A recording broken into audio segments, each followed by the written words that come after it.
Assalamu alaikum wa rahmatullahi wa barakatuh.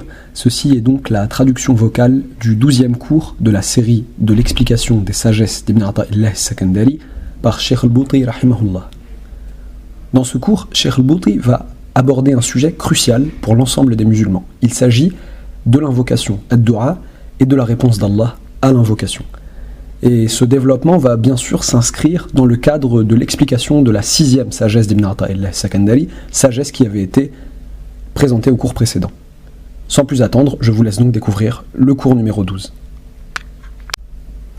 Alhamdulillahi Rabbil Alamin, wa afdalus salati wa atammu taslimi ala sayyidina Muhammadin wa ala alihi wa sahbihi ajma'in. Louange à Allah, Seigneur des mondes. La meilleure prière et la meilleure salutation sur notre maître Muhammad ainsi que sur sa famille et l'ensemble de ses compagnons. Allahumma akhrijna min dhulumatil wahm wa akrimna bi nuril fahm وافتح علينا بمعرفة العلم وسهل أخلاقنا بالحلم واجعلنا ممن يستمعون القول فيتبعون أحسنه.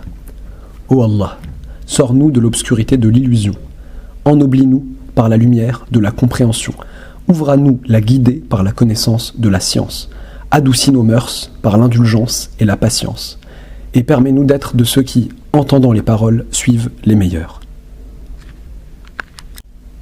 Un questionneur demande: pourrais-tu nous clarifier ce que veut dire le fait qu'un homme pratique, qu'un homme vive son esclavage vis-à-vis d'Allah par choix?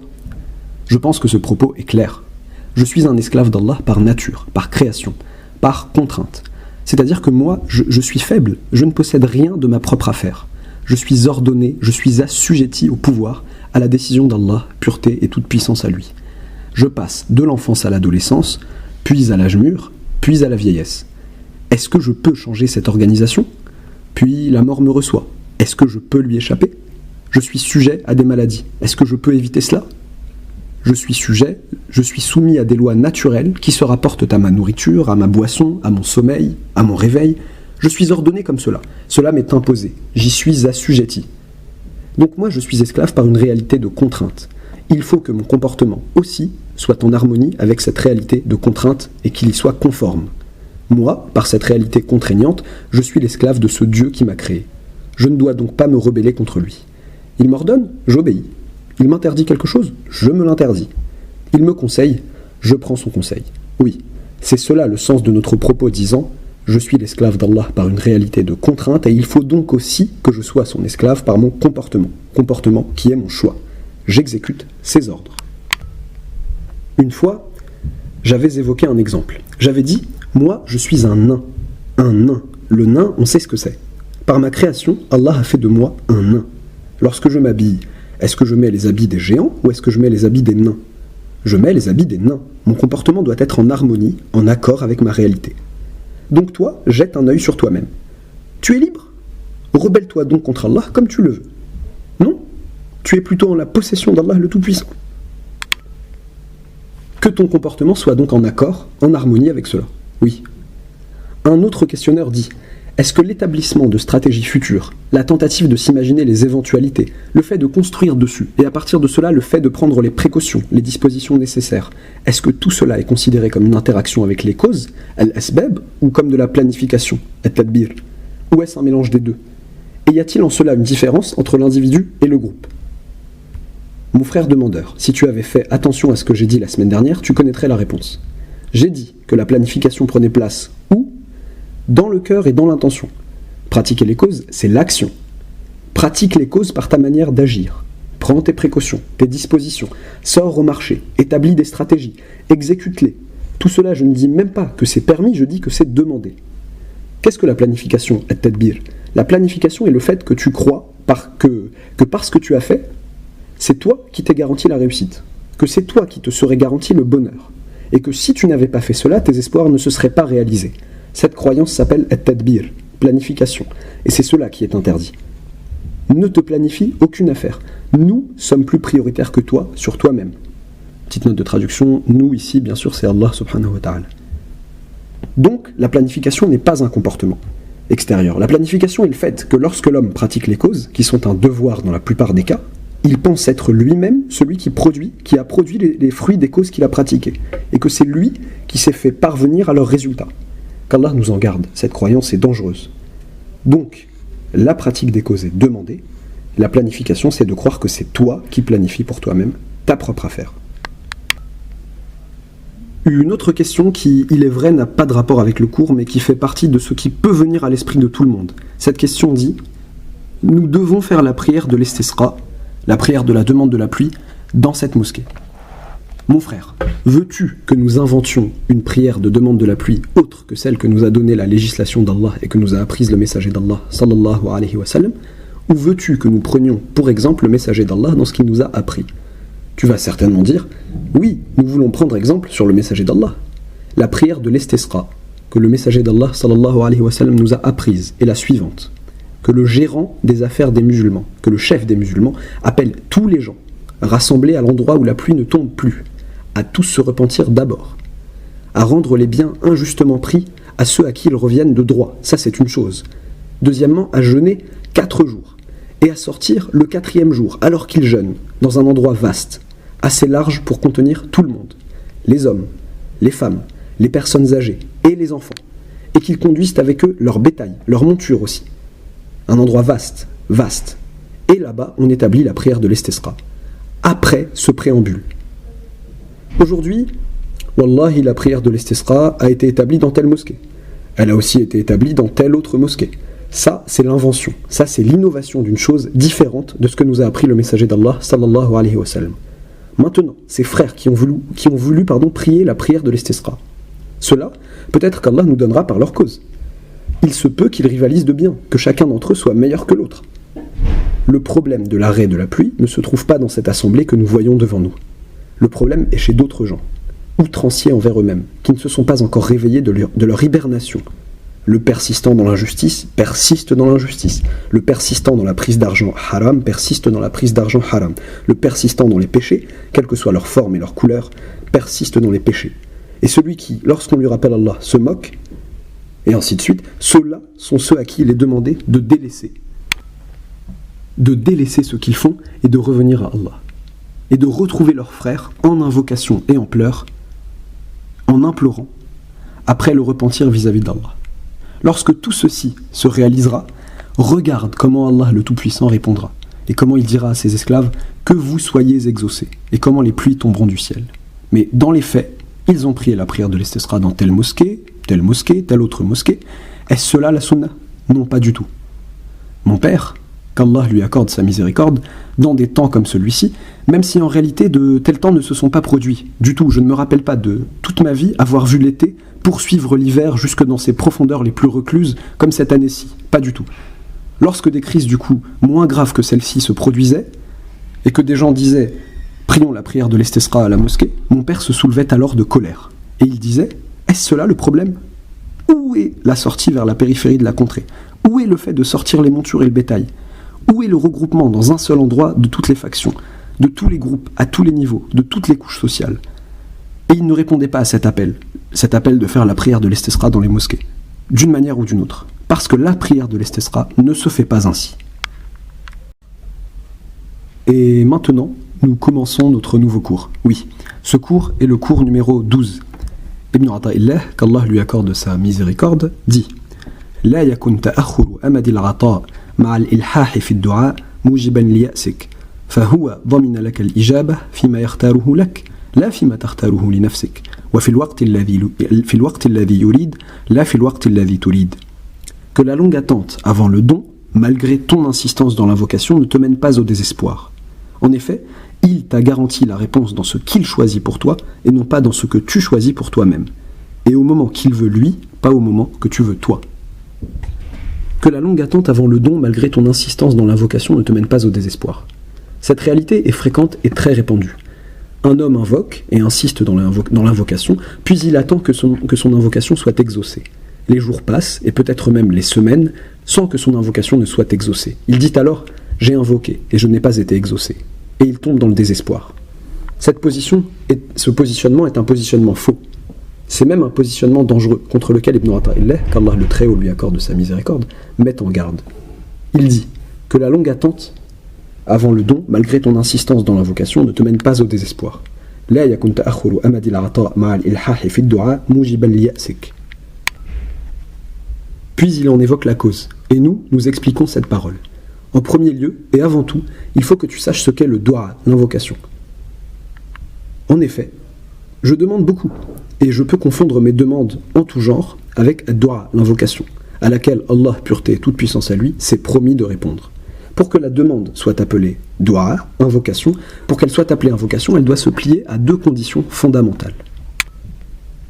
La première condition est l'éveil du cœur, et l'éveil des sentiments, et l'orientation du cœur vers le destinataire. Allah, pureté et toute puissance à lui. Le cœur devant se montrer brisé. Cette sensation est la condition fondamentale pour que cette demande que je formule, que je présente, puisse être appelée dua, invocation. Dès lors, si le cœur n'est pas présent, si les sensations ne sont pas imprégnées de concentration et de crainte, et que la tristesse n'est pas présente, et que je lève les mains d'un geste mécanique, alors que je connais par cœur des formulations, des exemples de dua, que je répète comme cela, tel l'enfant qui répète la leçon qu'il a apprise, cette opération ne s'appelle pas dua, invocation. Elle ne s'appelle pas dua de quelque manière que ce soit. Ne t'attends donc pas à ce qu'Allah te réponde, car tu n'as pas invoqué. Imagine qu'après avoir appris par cœur des exemples types de dua, que je me mette à les réciter de manière incantatoire, formule après formule, m'adressant à Allah par leur biais. Mais que je sois occupé par autre chose. Mon esprit s'en est allé vers une affaire des affaires de la vie. Mon cœur ne ressent pas ce que je dis. Mon cœur ne ressent pas ce que dit ma langue et n'est pas concentré de quelque manière que ce soit. Mais j'ai appris des paroles et je les répète. Puis-je, dans cette situation, être considéré comme quelqu'un qui invoque? Peut-on dire de cette situation que c'est une situation de dua, d'invocation? Non, ce n'est pas une invocation. Ce n'est pas un dua, de quelque manière que ce soit. Oublie un instant l'invocation qu'adresse l'esclave à son seigneur. Lorsque quelqu'un se tient devant son président, devant son père, devant un homme âgé, pour lui demander quelque chose, mais que son esprit est ailleurs, que son esprit est occupé, et que son cœur n'est pas orienté vers cet homme à qui il parle. Mais comme je vous l'ai dit, comme l'élève qui a appris une leçon, un devoir, il se met à réciter ces paroles aux oreilles de son père ou de son président. Et le président le regarde et remarque, de par les yeux perdus de son interlocuteur, que ses pensées ne sont pas là et que son cœur est allé vers d'autres affaires et qu'il a l'esprit occupé par des problèmes secondaires. Tout ce qu'il y a, c'est la langue qui répète.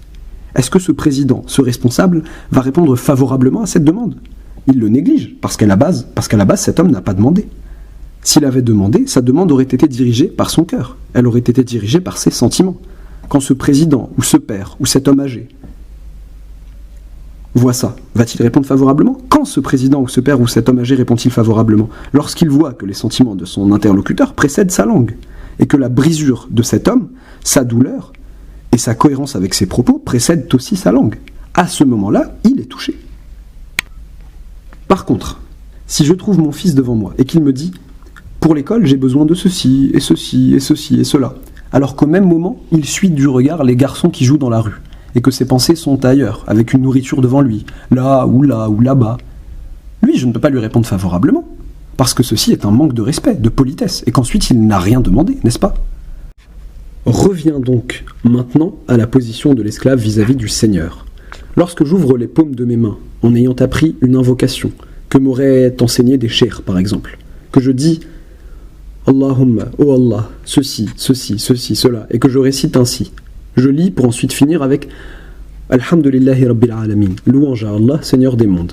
Et que mon esprit, dans cette situation, était parti vers des affaires, vers des choses de ma vie d'ici-bas, vers la soirée à laquelle je compte assister, vers le commerce, vers l'accord commercial que je compte gagner, de telle manière, et ainsi de suite.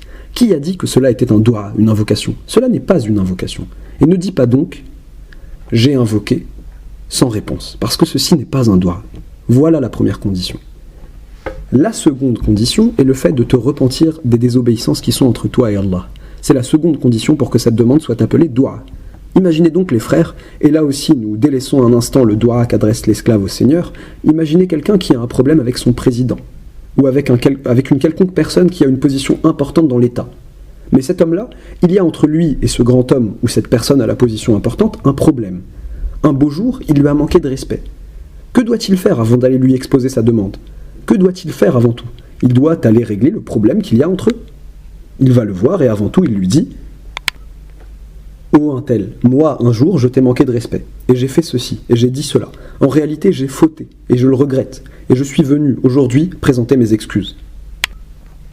J'espère que tu me pardonneras, et j'aimerais que tu ne m'en gardes pas une quelconque rancune, que tu ne m'en tiennes pas rigueur. En réalité, à l'origine, il s'est passé ceci et cela.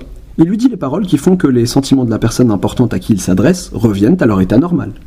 Il revient plus tard. Le jour même, il ne lui expose pas son problème. Il revient quelques jours plus tard, quand leur relation se sera assainie, que l'ambiance se sera assainie.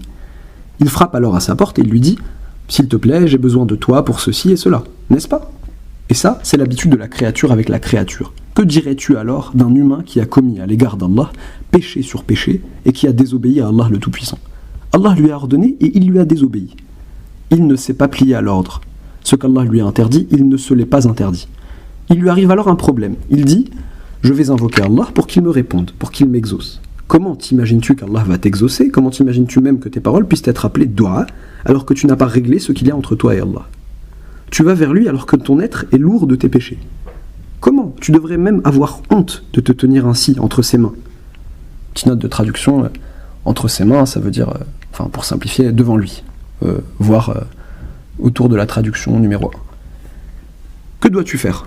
Tu dis avant tout, je me repentis, je dois me repentir. De la même manière que la situation de l'homme vis-à-vis de l'homme, tu commences par te repentir vis-à-vis d'Allah. Ô Seigneur, je me repens. Ô Seigneur, je reconnais mon péché. Ô Seigneur, je ne reviendrai plus à cet acte que j'ai commis. Accepte donc mon repentir. Ô toi, le plus miséricordieux des miséricordieux.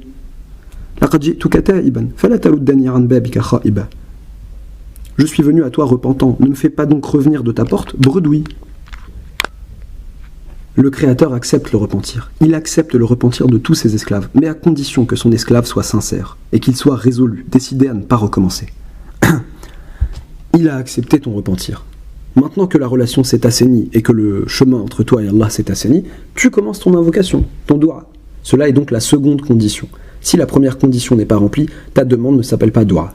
De même, si la seconde condition n'est pas remplie, ta demande ne s'appelle pas non plus dua. Cela, nous devons bien le savoir. Les frères, nombreux sont ceux qui demandent à Allah, mais lorsque tu observes leur situation, tu te rappelles le proverbe arabe qui dit « Sahibul hajati ar'an, la yarumu illa qada'aha » Celui qui a besoin d'une chose est impulsif et ne désire que l'accomplissement de cette chose. Un proverbe arabe a la description précise, c'est-à-dire que l'homme dont l'âme, dont la personne s'est attachée à une chose, oublie dans cet état son manquement, oublie ses manques de respect et ne se rappelle que de son besoin. Du coup, il se met immédiatement à demander avec insistance. Et il vient demander à Allah, pureté et toute puissance à lui, en ayant oublié que la veille, il a désobéi à Allah.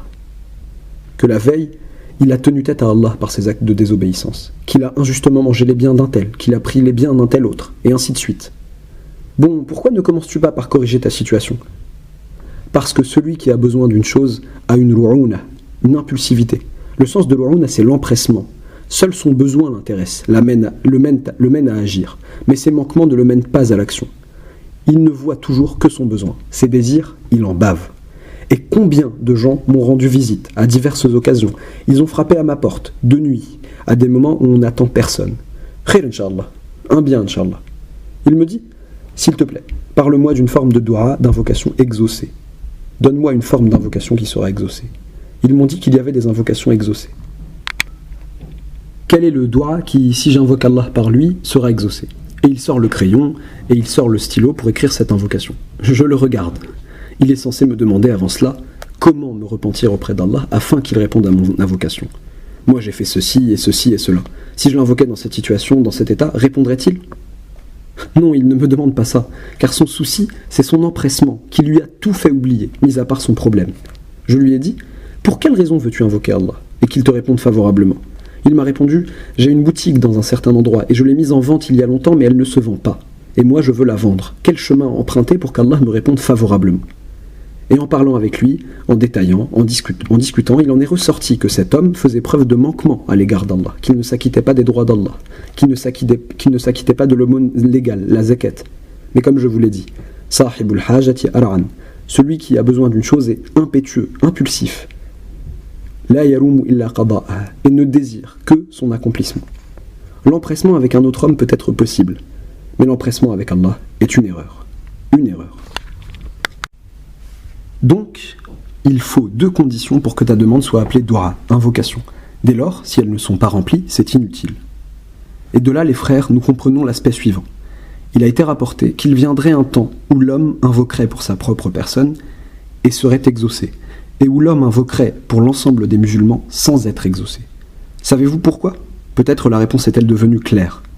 Lorsque tu veux invoquer Allah pour ta propre personne, il est facile de remplir ces deux conditions. Tu orientes tes paroles, tes sentiments, par crainte et sincérité vers Allah le Tout-Puissant. La première condition est remplie. Tu as vu tes péchés, tu t'en es repenti et tu as demandé à Allah de te les pardonner. Et tu t'es décidé à ne plus recommencer.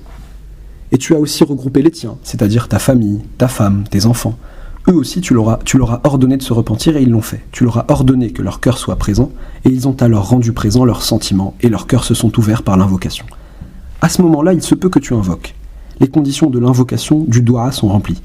Imagine lorsque tu invoques Allah pour l'ensemble des gens. Je dis « Ô Seigneur, fais descendre la pluie sur nous », même si c'est juste pour nous ici, sous-entendu dans cette assemblée. « Ô Allah, fais descendre la pluie sur tes esclaves.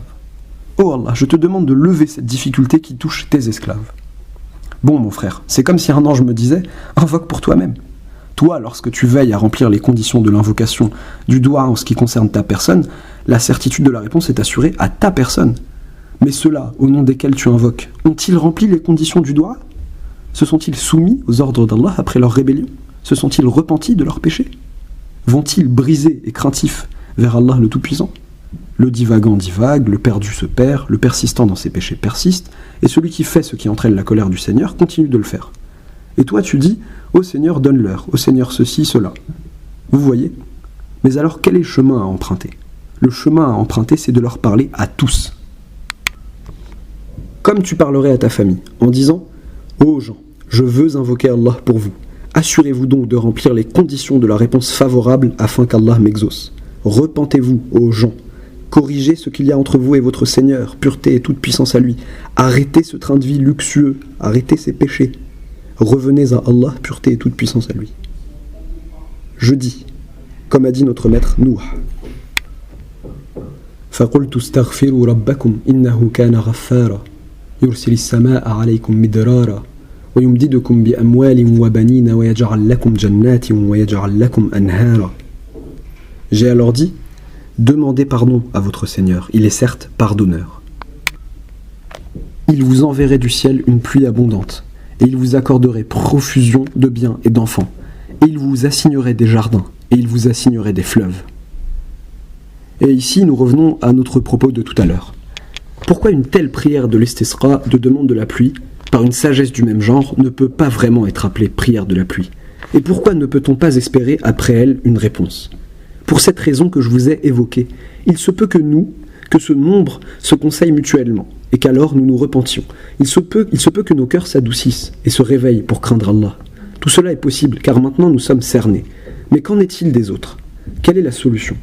La solution est que le responsable des affaires des musulmans, ou qu'une personne qui le représente, fasse un appel général à tous les gens, par le biais des moyens d'information, visuels et audiovisuels de cette époque, en leur disant « Ô gens, repentez-vous, ô gens, repentez-vous et rendez les biens à ceux à qui ils reviennent de plein droit. Ô gens, jeûnez 3 jours, puis sortez à tel endroit. Vous tous, qui que vous soyez. Le pécheur délaissant son péché, le buveur d'alcool délaissant sa boisson, qu'ils se repentent à Allah le Tout-Puissant, point, et qu'ils sortent avec des habits usés. » Remarquez l'esclavage envers Allah. Le prophète sallallahu alayhi wa sallam sortait pour cette prière avec des habits très très simples, afin qu'aucun aspect de splendeur ne se voie sur nous. Dès lors, nous invoquons. Regarde alors, tu verras comment Allah répondra. Parce que les conditions du doua, de l'invocation, ont été remplies pour chacun d'entre eux. Les frères, je me rappelle qu'à la fin des années 50, ou au début des années 60, les pluies s'étaient arrêtées. Bien sûr, pas à ce point-là. Et en réalité, un appel fut adressé à l'ensemble des gens, appelant à sortir pour la prière de l'istisqa, de la demande de la pluie. Repentir, puis jeûne, puis sortie. Et je me souviens que l'appel stipulait que la sortie se ferait sur la dernière ligne des émigrés. Petite note de traduction, ça doit être un lieu, peut-être à Damas, ou un lieu géographique. Que la sortie se ferait sur la dernière ligne des émigrés, où il y avait un terrain vaste, sans les bâtiments qu'il y a aujourd'hui. Un terrain très très vaste. Et les gens marchèrent vers cet endroit, qui avait été préparé. Et j'étais de ceux qui sont sortis. Et les savants de toute la ville sortirent, et il y a parmi eux des chers qui depuis sont partis vers Allah, pureté et toute puissance à lui. Il y avait en eux de la bienfaisance, de la droiture. Oui, je me souviens qu'un groupe de jeunes par-ci par-là nous jetait au début des regards moqueurs. Mais à peine la prière commença-t-elle, à peine le prêcheur se mit-il à prêcher, et que les pleurs s'emparèrent des gens, que les gens retournèrent leurs vêtements, et que les savants se remplacèrent les uns les autres pour invoquer. À peine cela eut-il lieu que lorsque je regardais ces jeunes qui se moquaient, je voyais qu'ils étaient les premiers à pleurer, les premiers à implorer. Le courant les avait emportés. Une vision inoubliable.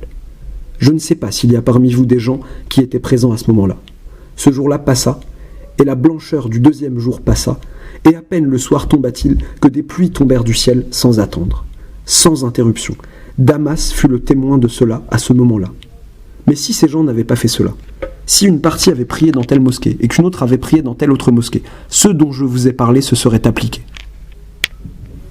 Viendra un temps où l'homme invoquera pour sa propre personne et sera exaucé, et où il invoquera pour l'ensemble des musulmans sans être exaucé. Et ce parce qu'il y a des conditions indispensables pour que la demande soit appelée dua, invocation. Moi, si je dis au grand responsable, s'il te plaît, pardonne à cet homme, alors que l'homme en question prend une position arrogante, orgueilleuse, sans vouloir reconnaître son manquement ou sa faute, serait-il raisonnable que ce grand responsable réponde favorablement à ma demande ? Pourquoi n'y répond-il pas favorablement ? Il te dit, toi, demande, qu'est-ce que tu veux ? De quoi est-ce que tu veux me parler ? Laisse les autres.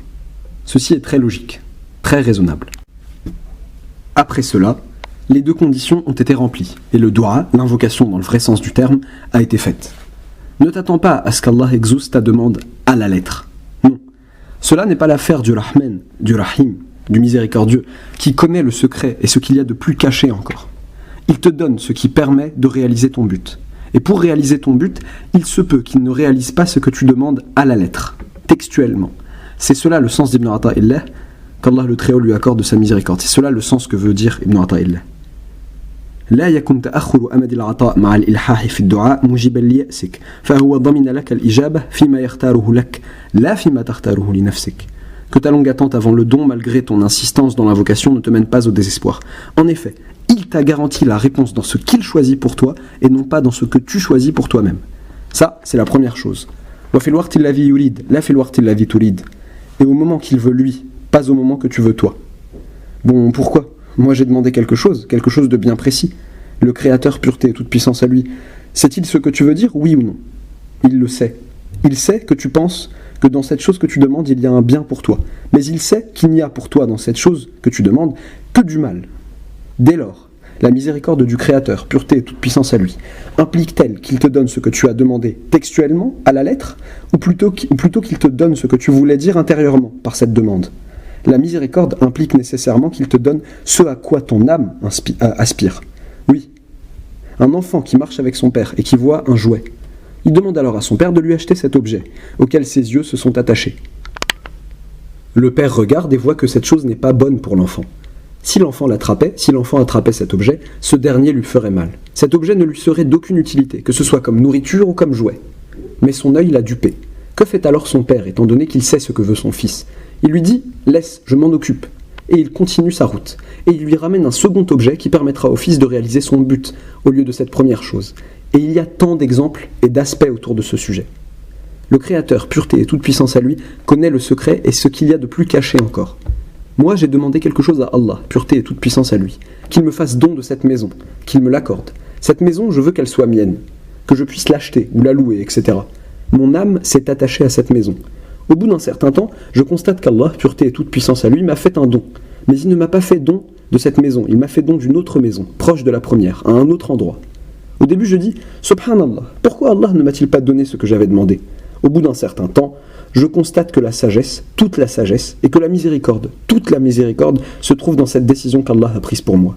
Si j'avais habité dans cette maison, une catastrophe se serait produite, catastrophe dont je n'aurais su me débarrasser d'une manière ou d'une autre. Mais quand cela devient-il clair ? Après coup. Moi, je ne connais pas le caché, je ne sais pas ce qui va se produire, mais Allah est le meilleur connaisseur des choses cachées. Mais Allah est le meilleur connaisseur des choses cachées. Je vous avais dit une fois qu'il y avait parmi ceux qui assistaient à ces cours un jeune homme qui patientait dans l'indigence, qui patientait dans la pauvreté.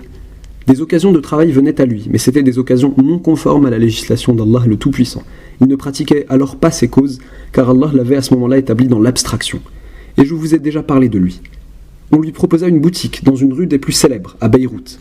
on lui proposa de partir tenir cette boutique et d'y faire un travail qui lui ferait gagner beaucoup d'argent. Et il invoquait toujours Allah, lui demandant la subsistance. Et il invoquait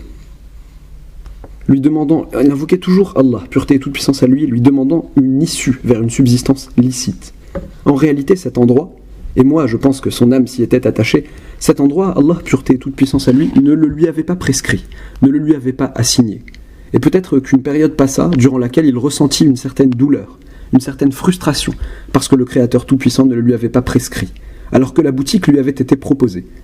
Au bout d'un certain temps, il devint clair à ses yeux que c'était par miséricorde d'Allah qu'il n'avait pas tenu cette boutique. S'il s'était trouvé dans cet endroit, il aurait perdu son argent, et aussi sa vie. Le Créateur Tout-Puissant répond à ton invocation lorsque tu l'invoques de manière sincère, mais écoute, il ne répond pas toujours au texte de ton invocation, il te répond pour réaliser ton but. Et bon nombre de fois, ton but ne s'accorde pas avec ton invocation textuelle. Et moi, wallahi les frères, dans les jours passés de mon existence, je me suis souvent attaché à des choses. Mon âme s'y est attachée, et j'ai demandé à Allah jour et nuit de les réaliser pour moi. Mais elles ne se sont pas réalisées. Cependant, Allah me les a remplacées par des choses meilleures. Et moi je dis maintenant, Alhamdulillahi alladhi lam yuhaqqiqha li. Louange à Allah qui ne les a pas réalisées pour moi. Parce que je sais pertinemment que la miséricorde d'Allah résidait en fait dans ce qu'il m'avait destiné. Si je vous en donnais des exemples, le temps nous manquerait. Et je pense que tout homme bienfaisant qui demande constamment à Allah voit des exemples de ceux dont je vous parle maintenant. Cela vérifie la parole d'Allah le Tout-Puissant. وعسى أن تكرهوا شيئا وهو خير لكم وعسى أن تحبوا شيئا وهو شر لكم والله يعلم وأنتم لا تعلمون. Et il se peut que vous détestiez une chose alors qu'elle est un bien pour vous. Et il se peut que vous aimiez une chose alors qu'elle est un mal pour vous.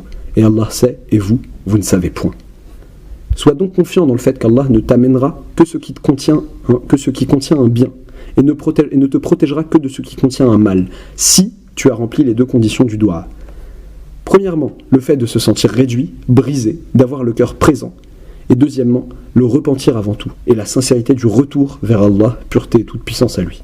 Ça, c'est la seconde chose.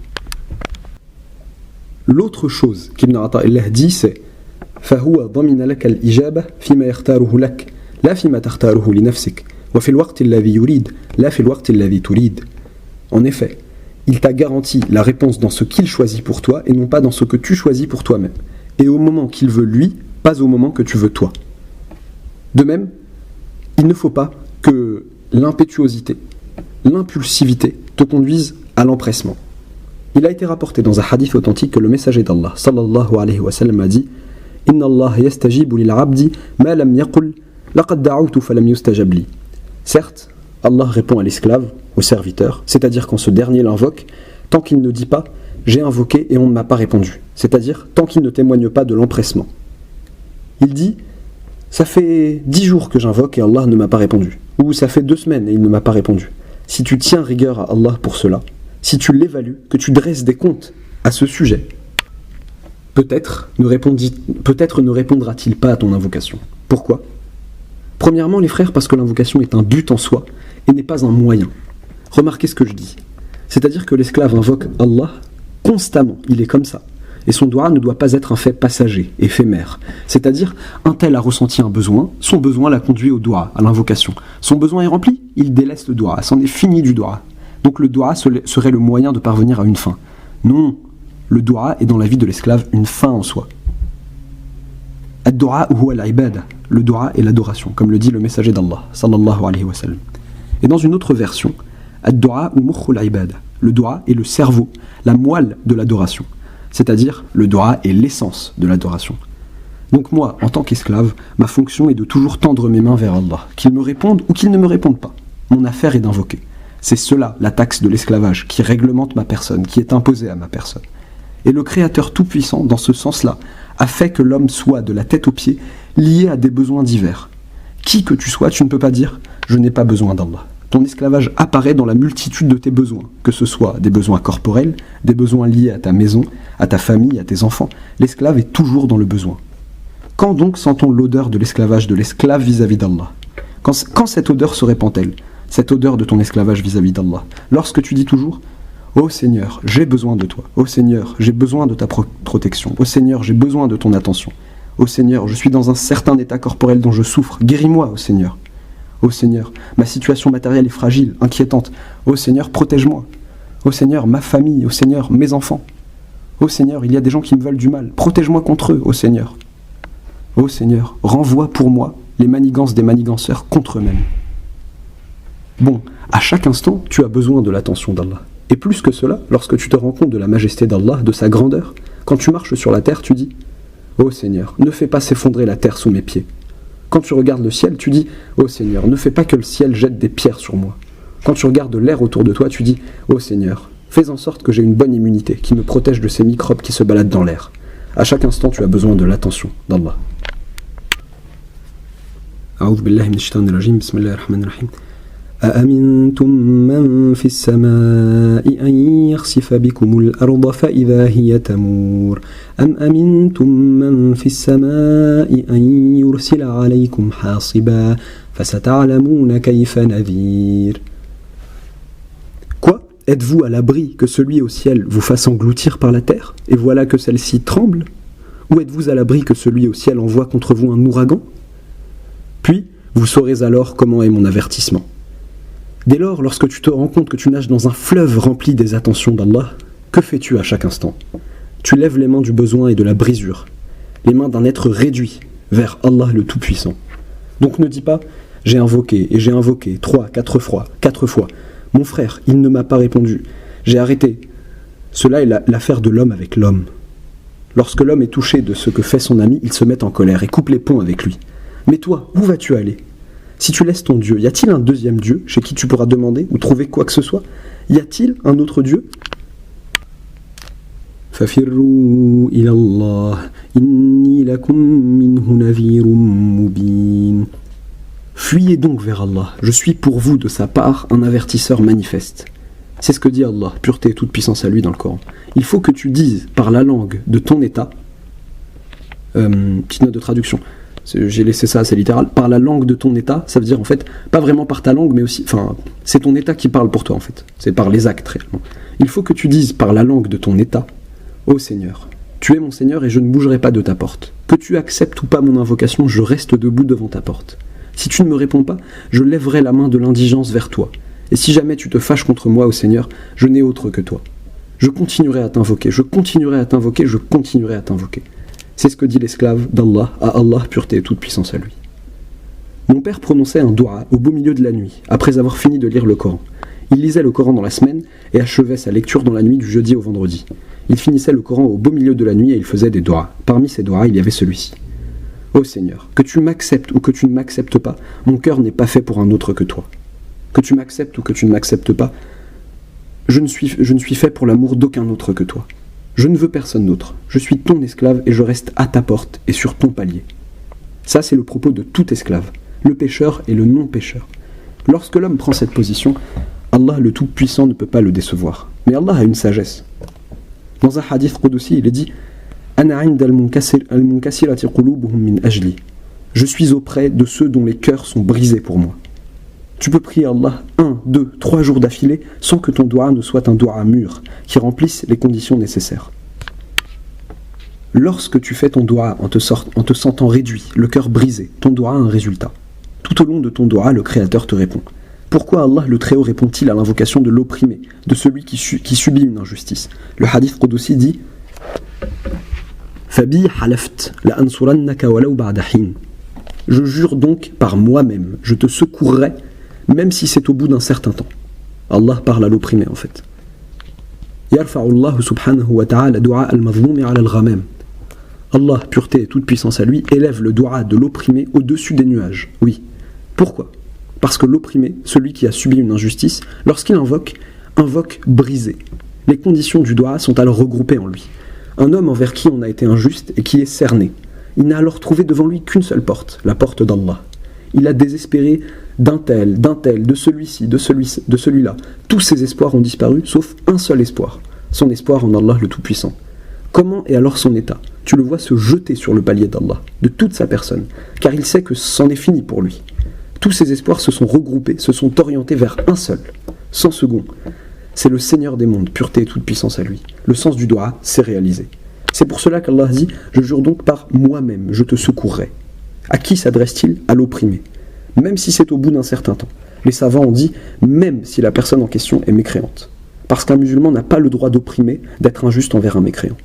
Et si cette injustice conduit le mécréant à invoquer Allah de cette manière, Allah, pureté et toute puissance à lui, ne manquera alors pas de répondre, même si c'est au bout d'un certain temps.